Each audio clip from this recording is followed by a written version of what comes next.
It was just another night at the restaurant, empty plates, clinking glasses, and the low hum of the exhaust fans in the kitchen. But tonight, something was different. The air felt heavy, thick with something I couldn't quite place. My name is Mark, and I've been working at this place for almost 2 years now. It's a small, family-owned restaurant in a strip mall, nothing fancy, but it pays the bills. But tonight, as I wiped down the bar, I noticed something strange, a man sitting at the far end of the dining room. I didn't hear him come in, and there was no one else around. He was wearing a long black coat, despite it being summer.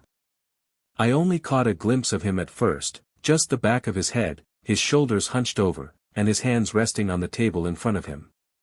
His back was to me, and he hadn't ordered anything. Not unusual for a late-night customer, I thought. But then, something unnerved me. The longer I watched him, the more I realized he wasn't moving. His hands, which had been still on the table, were now clasped together, but his fingers, they weren't normal. They were unnaturally long, almost like they were stretching, and there was something strange about the way they twitched every now and then. I told myself it was just my imagination running wild, that I needed to calm down. After all, it's a restaurant, nothing bad ever happens here. Still, I couldn't shake the feeling that something wasn't right. That's when I noticed the other peculiar detail, the table. It was covered in what looked like stains. A reddish-brown color, but it didn't look like wine. I knew every table in the restaurant, this one had never been used. Yet here it was, marked with something that wasn't there the night before. I glanced back at the man. He was still sitting there, unmoving. His face was turned slightly, and I could see his eyes now, though they didn't seem to blink. Dark, hollow eyes that seemed to pierce right through me. It was as if he was aware of my every movement, every breath. My skin crawled. I had to go over there. I walked toward the man, trying to ignore the knot in my stomach. The dim lighting of the restaurant made everything feel eerily quiet, each step I took amplifying the thumping of my heart. As I got closer, the strange sense of dread only grew. The air felt colder, and I had to rub my arms to warm up. I could barely make out the man's features. His skin was pale, almost sickly, and his lips were thin, too thin, like they'd been stretched tight. His hair was dark, hanging in stringy clumps around his face, but what disturbed me the most were his eyes. They weren't just dark, they seemed to have no pupils. Just empty, black voids, like staring into a bottomless pit. I cleared my throat, trying to keep my voice steady. "Can I help you, sir?" He didn't respond. Not at first. I leaned in a little closer, trying to see if he was sleeping, but he was still just sitting there, staring straight ahead, as if frozen in time. "Sir?" I repeated, now feeling a chill run down my spine. "Are you okay?" That's when he slowly turned his head toward me. The motion was unsettling, as though it took too long, as though he were forcing his neck to turn. When he finally faced me, his lips parted in a thin smile, but it wasn't comforting. It was more like a grimace, a smile of someone who wasn't sure what a smile should look like but was trying it anyway. His voice came out in a slow, rasping whisper. "I've been waiting for what?" I asked, feeling the sweat prickling on my neck. I had to swallow, my throat dry, but my legs wouldn't stop shaking. The man didn't answer right away. Instead, he turned his gaze to the window, staring out at the empty parking lot. He shifted slightly in his chair, and I saw his long, unnaturally thin fingers twitch again, like they were trying to grasp something invisible. I followed his gaze. The parking lot was still, nothing unusual. Yet, as I stared out into the dark, I couldn't shake the feeling that something was wrong. The streetlights flickered. Just for a second, but it was enough. I turned back to him, my instincts telling me to get away. But before I could speak again, he spoke once more. "Waiting for you to understand." His words hung in the air, unsettling and cryptic. "Waiting for you to understand." The phrase repeated in my mind like an echo, but I couldn't make sense of it. Was he talking about the restaurant? Or something else? I felt the hairs on the back of my neck rise, the cold air around me now a suffocating presence. It was almost as if the restaurant itself was holding its breath, waiting for something. I took a step back, my hand instinctively reaching for the countertop behind me. Understand what? I asked, trying to keep my voice steady, but it came out shakier than I'd intended. The man didn't answer. Instead, he reached down, slowly, and pulled something from under the table. It was a small, old-fashioned pocket watch. The kind you'd expect to find in a forgotten drawer of an antique store. The surface was scratched, worn, and the glass was cracked. He held it up between us, the watch ticking loudly in the otherwise silent restaurant. But the tick was off. It didn't have the steady rhythm you'd expect. It was erratic, stuttering every few beats, like the watch was struggling to keep time. "Do you hear it?" he asked, his voice quieter now, almost too soft. I nodded, unsure of what else to do, my gaze fixed on the watch. The sound of the ticking grew louder, the irregular beat starting to pulse in my ears, drowning out everything else. "Yes," I said, my throat dry. "I hear it." His lips curled into that unnerving, twisted smile again. "It's time, you see. Time is always waiting. Just like me." Suddenly, the lights above us flickered, and I heard a soft thump from the kitchen. The staff was all in the back, but this sound was different, distant, hollow, like something, or someone, was walking around back there. I snapped my attention back to the man. His eyes were still black, empty, but now, there was something else in them, something deeper, something older. I could feel the air growing heavier, the restaurant darker, and I knew that this wasn't just a strange customer. This was something else. "What do you want?" I asked, my voice barely above a whisper. My body was frozen, too terrified to move, but I couldn't look away from him. I didn't want to look away. The man's grin widened, his fingers tightening around the watch. Then, slowly, he stood, and it was as though the entire room shifted with him.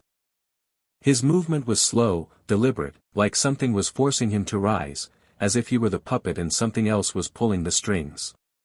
He stepped toward me, the clicking of the watch louder now, filling every inch of the space around us. And then, he said, "It's your turn now, Mark. It's time to take your place." His words hit me like a cold wave. "It's time to take your place."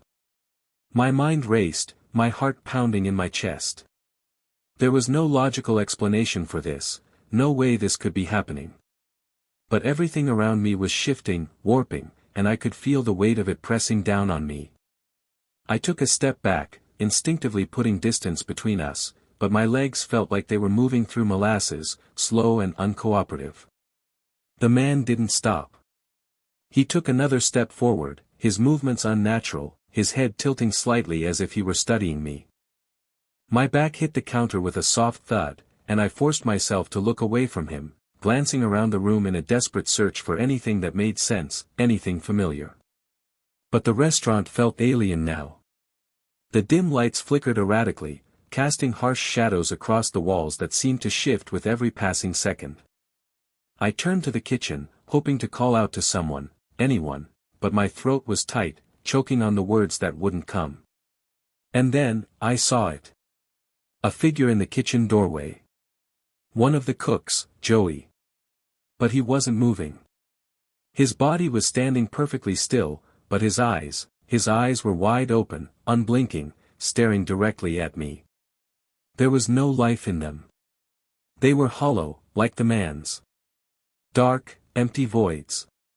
This is impossible, I thought, panic rising in my chest. This can't be real.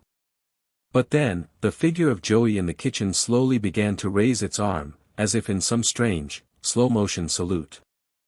And with that, the rest of the restaurant seemed to come alive in the same unnatural way. I turned back to the man standing in front of me, his smile now wide enough to stretch across his face. His fingers were twitching faster, like they couldn't sit still, like they were anticipating something. He stepped forward again, and this time, I couldn't move. My feet felt cemented to the floor. I tried to scream, but the sound was trapped in my throat, a strangled cry that never reached my lips. The man stopped just in front of me, close enough that I could feel the cold radiating off of him. His breath was shallow, almost imperceptible, but I could hear it, like the sound of an old, decaying machine struggling to keep going. He raised the pocket watch in front of my face, and the ticking was deafening now, filling the entire space. "It's time, Mark. You're next." And just like that, everything went still. The sound, the movement, the ticking of the watch, everything stopped. Except for the man. He was still there, staring down at me with those empty eyes. The lights above us flickered once more, but this time, they didn't return to their normal glow. They flickered out completely, leaving us in total darkness. I was alone.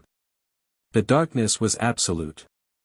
I could no longer see the man in front of me, nor could I make out the shape of the restaurant. It felt like I had been swallowed by the night itself, silent, suffocating, and endless. I tried to move, to escape, but my limbs felt heavy, unresponsive. My heart hammered in my chest, and my breath came in short gasps. The silence was oppressive, pressing in on me from all sides, and I couldn't shake the sensation that something, no, someone, was watching me. Then, a sound. A faint tapping, distant at first, but growing louder, closer. It was rhythmic, deliberate, like footsteps on the floor, soft but unmistakable. I froze, straining to hear. My pulse pounded in my ears as the sound drew nearer. I wanted to call out, but the words stuck in my throat. The tapping continued, then stopped. The silence returned, but this time, it felt heavier, more profound. Suddenly, the lights flickered back on, harsh and blinding, almost painful to the eyes. The restaurant was no longer the same. The tables, once neat and clean, were now covered in dust, with cracks running down their surfaces. The chairs were tipped over, scattered across the room. The walls, too, were cracked, and the air smelled old, stale. Like a place that hadn't been touched in years. But there, standing in the center of the room, was the man, no, the thing, from before. Its form was no longer human. Its coat was tattered, its once smooth face now twisted with grotesque features. Its skin was stretched tight across its skull, the bones jagged beneath the surface. Its fingers, those long, twisted fingers were now like claws, reaching out in the air as if searching for something. It stared at me with those hollow eyes, and this time, there was no smile. Only a void, an emptiness that seemed to grow, swallowing everything in its path. I wanted to scream, but I couldn't. My body was frozen in place, every part of me screaming to run, but my legs wouldn't obey. The thing took a step forward, and I could hear the sound of its claws scraping against the floor, a sound that made my skin crawl. It stopped right in front of me, its breath cold and unnatural, filling my senses with a nauseating odor of decay. "It's time," it said, its voice no longer a whisper, but a guttural rasp, like something dragging itself from the depths of the earth. My mind reeled, and I wanted to turn away, to escape this nightmare. But there was no escape. Not anymore. Its claws reached toward me, and in that moment, the room seemed to collapse in on itself, the walls closing in, the floor beneath my feet buckling. Everything went dark again. But this time, I didn't know if it was just the lights going out, or if it was something far worse. The darkness wasn't just the absence of light, it was a suffocating weight. A cold, impenetrable void that wrapped itself around me, squeezing the breath from my lungs. I felt myself falling, tumbling into something deep and endless, as though the ground beneath me had vanished. I reached out, my hands grasping for anything to steady myself, but there was nothing, only air, thick with the stench of decay. For a long while, there was nothing but the sound of my own breath, the frantic pounding of my heart, and the unnatural silence of the world around me. It felt as if time itself had frozen, stretching on indefinitely, until I could no longer tell if minutes had passed or if I had been suspended in this void for eternity. Then, a voice, soft, familiar, but warped beyond recognition. Mark, the voice was mine. Or, at least, it sounded like mine. But it was wrong, distorted, twisted in a way that made the hairs on the back of my neck stand up. It echoed in the void, bouncing off nothing, until I couldn't tell if it had come from me or from the darkness itself. Mark, you're not supposed to be here. The words were clear now, but they weren't just a voice. It was a presence. It felt like something was watching me, something older than this world itself, something that didn't belong in any place I had known. The sound of its voice reverberated in my skull, in my bones. It made me feel small, insignificant, like an insect beneath the foot of something immense. I forced myself to open my eyes, but there was no difference. No light, no shape. Just the endless blackness that surrounded me. I'm not supposed to be here. The realization hit me like a punch to the gut. I wasn't just trapped. I wasn't just lost. This place wasn't real. It was a void, a space outside of everything I had ever known. A place where time and reality bent to the will of something that wasn't human. A cold laugh echoed through the darkness, the sound like nails scraping across glass. It didn't come from the man, I could feel that. This was something else. Something ancient. You shouldn't have come, the voice whispered again, this time closer. The words were no longer distorted. They were clear, filled with a mocking amusement. But now you understand. You're not leaving. I tried to speak, but my mouth felt frozen, my body paralyzed. I tried to move, but the weight of the darkness held me in place, anchoring me to the ground like an invisible force. Time is never your own, the voice continued, its tone dark and final. And now, you're part of it. The last thing I remember hearing was the sound of a door creaking open.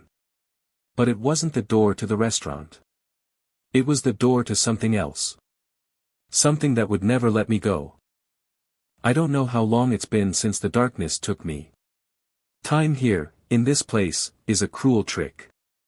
It's like the world is frozen, and yet, somehow, it moves. I'm trapped in this loop. A cycle I can't escape. The door creaks again. This time, I know it's not just a sound. It's a summons. A reminder. Every time it opens, I know what's coming. It's the moment the man steps into the room, no thing, with that twisted smile. I've seen it 1,000 times. I can feel his eyes on me, even when I can't see him. His presence looms over me like a shadow I can't outrun. I try to scream. I try to move. But I can't. My body is like stone. Frozen in place, paralyzed in this void where no escape exists. The darkness around me is thick, pressing in, suffocating every inch of space. The ticking of the pocket watch fills my mind, rhythmic and constant. It's maddening, a sound that burrows deep into my skull, reminding me that time is slipping away, and there's no way to stop it. The man's voice breaks through the darkness, like a knife through the silence. Time is always waiting, he whispers, his voice smooth, cold. It's not just a statement, it's a command. A promise. And now you're part of it. I want to shout at him, tell him he's wrong, that I'm not part of this, that I'm not like him. But the words die in my throat. I can't speak. I can barely think. But then, something changes. The air shifts, just for a moment.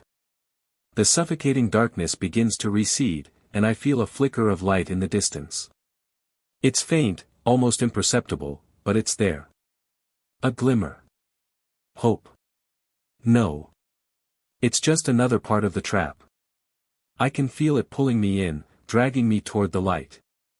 But the closer I get, the more it fades, like trying to catch a shadow. The harder I struggle, the more the light slips away. The man's laugh echoes, deep and guttural, filling the void. You think you can escape, he taunts. There's no escaping time. And then, just like that, the light vanishes. The darkness surrounds me again. Cold. Endless. I'm back where I started. Trapped in this place, this cycle, where time doesn't exist and yet, it does. Every time the door opens, I relive the same nightmare. Every time I see him, I know what's coming. There's no escape. No end. Only time. I thought I had reached the end. I thought I had lost everything, the hope, the fight, the will to go on. But there was one final thing I hadn't considered, the choice.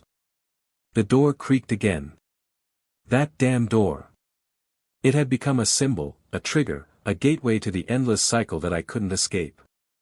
But this time, as I felt the familiar pull towards it, something inside me snapped. I couldn't stay here. I refused to. The light flickered again, weak at first, but then it flared, stronger, more defined. This time, I could feel its warmth, something I hadn't felt in what felt like years, or lifetimes. I could hear the faint sound of a clock ticking, not the maddening stutter of the pocket watch, but something steady. Something real. The man's voice broke through the darkness, louder now, more desperate. You can't escape. You're mine now. But I wasn't listening anymore. The darkness started to twist, distort, like it was unraveling, fading away. I could feel the weight lifting off my chest, the suffocating presence of time's hold loosening around my throat. I reached out toward the light, my hand shaking but determined. The darkness screamed, a long, high-pitched wail of frustration and rage, but it couldn't stop me. It couldn't hold me anymore. The light grew brighter, and I stepped into it. For the first time, I felt the true weight of the world, the weight of time, yes, but also the weight of freedom. The world I knew, the restaurant, the darkness, the man, was gone. All of it had vanished. And then, I woke up. The air was warm, and I could hear the familiar hum of the refrigerator in the back. The sounds of the kitchen. The faint clink of plates. It was the restaurant, but it was different. It was real again. I looked around, my heart racing, unsure if this was just another layer of the nightmare or if I had truly escaped. But I was still here. Alive. In the real world. I could feel the floor beneath my feet, the cold of the counter under my hand, the steady ticking of the clock on the wall. The door to the dining room was closed, and for the first time in what felt like forever, it didn't feel like a gateway to something else. It was just a door. I wasn't being pulled toward it. I wasn't being dragged into that dark, twisted place anymore. The man, he was gone. Or was he? I don't know. I don't know if I'll ever know. But I do know this, I survived. And the worst part? I can't forget. Because now, every time I hear a door creak or the clock ticks a little too loud, I feel it. The darkness is still there, lurking, waiting, in the corners of my mind. Waiting for the right moment to come back. But I won't be its prisoner again. Not ever.